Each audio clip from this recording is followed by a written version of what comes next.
Abel Oset fled Cuba, made it to the U.S., but like thousands of other asylum seekers, was turned back to wait across the border in Mexico, waiting on a chance to make their case in Laredo, Texas. Several times we were caught by narcos, and we had it bad. Bad.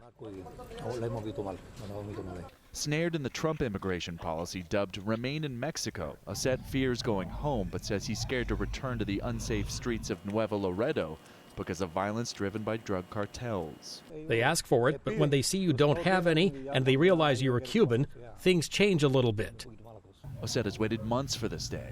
So have more than 36 others who walked in the early hours over the bridge to this temporary court.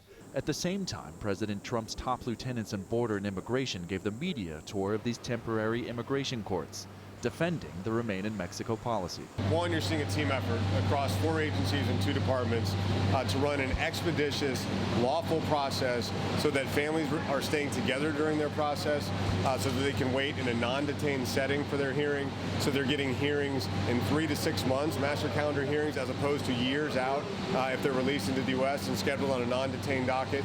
In a hurried visit, the acting Department of Homeland Security Secretary and his subordinates maintained asylum seeker safety is a top priority, even though the U.S. government warns its own citizens about NUEVO Laredo's crime problems. You know, what happens on the Mexican side of the border, we communicate with Mexico about all the time, and obviously we make adjustments to facilitate both flow and safety, but it's not our territory, so there's only so much we can do on that side.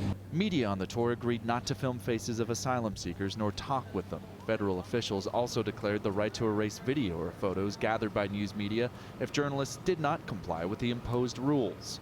Outside of the tour, Abel Oset said he and his son have been kidnapped twice while remaining in Mexico. I don't know. I have not thought yet about what I will do if I'm returned. I don't know. Uncertainty about their future is the one certainty tens of thousands of asylum seekers face in this temporary court system. John Moan, Associated Press, Laredo, Texas.